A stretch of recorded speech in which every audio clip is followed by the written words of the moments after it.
कहते हैं जब किसी देश में कोई बड़ा बदलाव करना हो तो सबसे पहले उसकी शिक्षा नीति को बदलना चाहिए और आज इसकी शुरुआत हो गई है।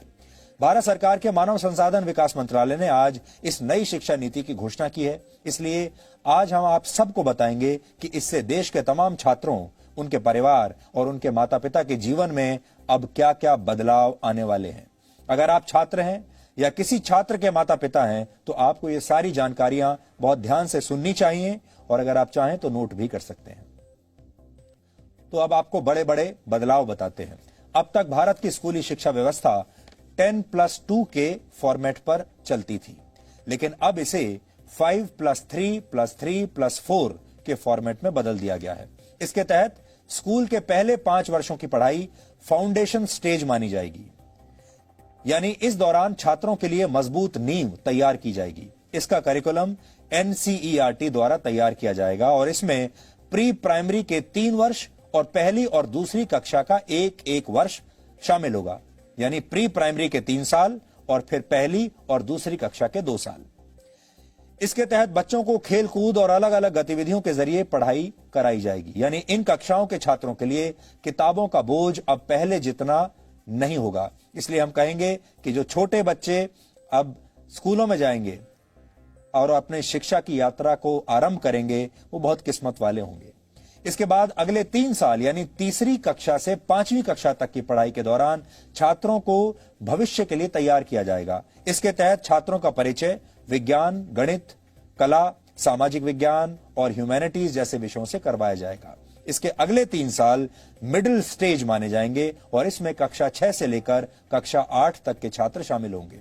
इस स्टेज में छात्रों को तय पाठ्यक्रम के मुताबिक पढ़ाया जाएगा और इसके बाद 9वीं से 12वीं कक्षा तक इस फॉर्मेट की 4 वर्षों वाली आखिरी स्टेज होगी। ये 4 साल की स्टेज होगी। इसमें छात्रों में किसी विषय के प्रति गहरी समझ पैदा की जाएगी, उनकी विश्लेषण क्षमता को बढ़ाया जाएगा और उन्हें जीवन में बड़े लक्ष्य निर्धारित करने के लिए प्रेरित किया जाएगा। लेकिन सबसे महत्वपूर्ण बात यह है कि अब स्कूलों में पहले जैसा स्ट्रीम सिस्टम नहीं होगा। इसका मतलब यह है, यानी अगर आर्ट्स का कोई छात्र फिजिक्स की पढ़ाई करना चाहता है तो अब वो ऐसा कर पाएगा और अगर अकाउंट्स का कोई छात्र, कॉमर्स का कोई छात्र इतिहास की पढ़ाई करना चाहता है तो वो भी ऐसा कर सकता है। लेकिन संभव है कि इसके लिए अलग अलग विषयों का एक पूल तैयार किया जाएगा और आपको उस पूल से ही अपनी पसंद के विषयों का चुनाव करना होगा। यानी अगर विज्ञान के छात्र को इतिहास में दिलचस्पी है और उसके पूल में ये दोनों विषय शामिल हैं, तब ही छात्र इनकी पढ़ाई एक साथ कर सकता है। हालांकि अभी इस पर पूरा स्पष्टीकरण आना बाकी है, लेकिन पहले की जो व्यवस्था होती थी, हमारे यहां 3 स्ट्रीम्स मानी जाती थी, या तो आप साइंस लेते थे या कॉमर्स लेते थे या आर्ट्स यानी ह्यूमैनिटीज लेते थे। और अगर आपने ह्यूमैनिटीज लिया है तो आप साइंस नहीं पढ़ सकते, अगर आपने कॉमर्स लिया है तो भी आप शायद साइंस नहीं पढ़ सकते, साइंस लिया है तो ह्यूमैनिटीज नहीं पढ़ सकते। ऐसी चीजें पहले हुआ करती थी अभी तक, लेकिन अब ये सब बदल जाएगा। अब आप फिजिक्स भी पढ़ सकते हैं, कॉमर्स भी पढ़ सकते हैं, अकाउंट्स पढ़ सकते हैं, एक साथ इतिहास भी पढ़ सकते हैं और फिजिक्स की पढ़ाई भी कर सकते हैं। दूसरी महत्वपूर्ण बात यह है कि 5वीं कक्षा तक की पढ़ाई अब मातृभाषा, स्थानीय भाषा और आपकी राष्ट्रभाषा में ही होगी, यानी अंग्रेजी में पढ़ाई की अनिवार्यता समाप्त नहीं होगी। माफ कीजिएगा, अनिवार्यता समाप्त हो जाएगी। अब अंग्रेजी में पढ़ाई की अनिवार्यता नहीं रहेगी। ये एक बहुत बड़ा बदलाव है। आप अपनी राष्ट्रभाषा में या अपनी लोकल भाषा में पढ़ाई कर पाएंगे।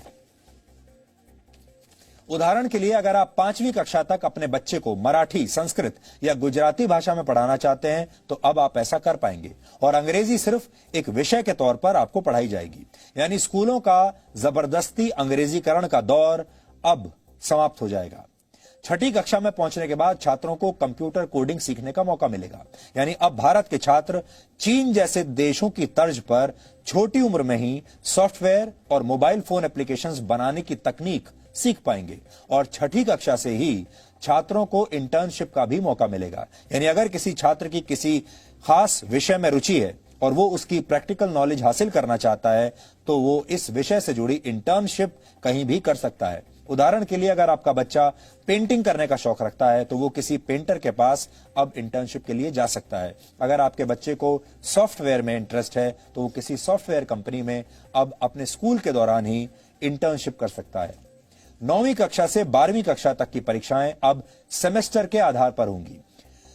एक साल में 2 सेमेस्टर होंगे और हर 6 महीने पर एक परीक्षा होगी और दोनों सेमेस्टर्स के अंकों को जोड़कर आपकी फाइनल मार्कशीट तैयार की जाएगी। यानी अब एक छात्र के तौर पर आपको पूरे साल पढ़ाई करनी होगी और आप ये कहकर बच नहीं सकेंगे कि आप सिर्फ फाइनल एग्जाम्स की तैयारी करना चाहते हैं। इससे पहले आपने देखा होगा बहुत सारे छात्र ऐसे होते हैं जो साल के सिर्फ आखिर में कुछ समय तक पढ़ते हैं, 1-2 महीने पढ़ाई कर लेते हैं और फिर उसके आधार पर वो फाइनल जो परीक्षा होती है उसमें बैठते हैं और उनमें से बहुत सारे लोग अच्छे नंबर ले भी आते हैं। लेकिन ये वो लोग होते हैं जिन्होंने पूरे साल पढ़ाई नहीं की। अब आपको पूरे साल पढ़ाई करनी पड़ेगी। इसके अलावा बोर्ड की परीक्षाओं को आसान बनाया जाएगा और इसमें छात्रों की क्षमता पर ज्यादा ध्यान दिया जाएगा। रटने की क्षमता नहीं, समझने की क्षमता पर ध्यान दिया जाएगा। ट्यूशन और कोचिंग क्लास के जरिए रट्टा लगवाने की आदत को समाप्त कर दिया जाएगा। बोर्ड परीक्षा देने वाले छात्रों को अब उनकी पसंद की भाषा में परीक्षा लिखने की पूरी छूट होगी। उदाहरण के लिए अगर आप चाहें तो हिंदी या अंग्रेजी में से किसी एक भाषा में अपनी परीक्षा दे सकते हैं। छात्रों के रिपोर्ट कार्ड्स को भी अब पहले की तरह तैयार नहीं किया जाएगा। किसी छात्र को फाइनल मार्क्स देते समय उसके व्यवहार, एक्स्ट्रा करिकुलर एक्टिविटीज में उसके प्रदर्शन और उसकी मानसिक क्षमताओं का भी ध्यान रखा जाएगा। इसके अलावा रिपोर्ट कार्ड को 360 डिग्री असेसमेंट के आधार पर तैयार किया जाएगा।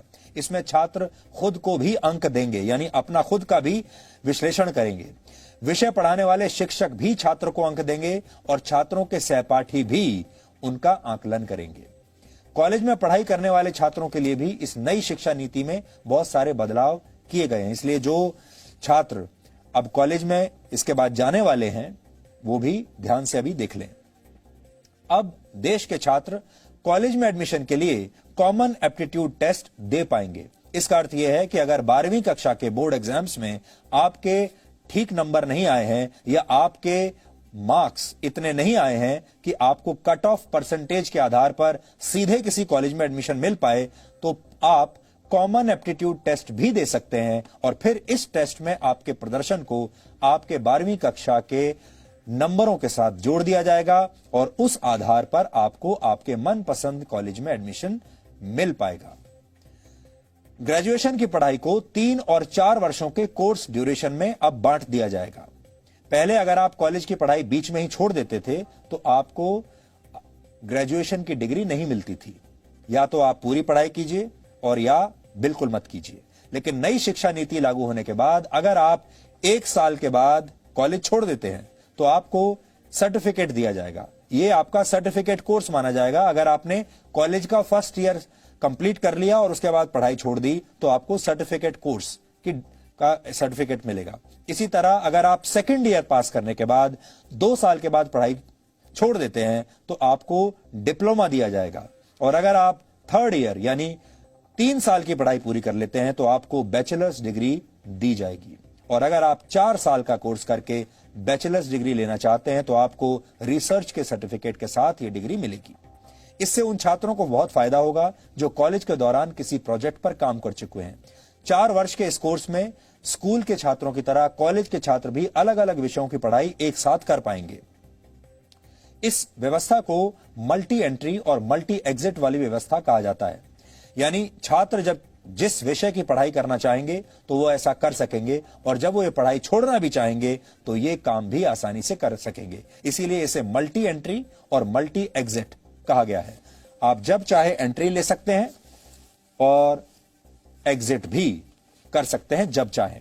इसके अलावा एक एकेडमिक बैंक ऑफ क्रेडिट बनाया जाएगा। इसके तहत अगर आप एक से ज्यादा कोर्स एक साथ करना चाहते हैं तो आप ऐसा कर पाएंगे और जिस कोर्स को आप जहां तक कंप्लीट करेंगे उसके अंक इस क्रेडिट बैंक में जमा हो जाएंगे और फिर जब आप फाइनल डिग्री के लिए कोई कोर्स करेंगे तो उस क्रेडिट को इसमें जोड़ दिया जाएगा। ये पूरी व्यवस्था पूरी तरह से डिजिटल होगी, ऑनलाइन होगी।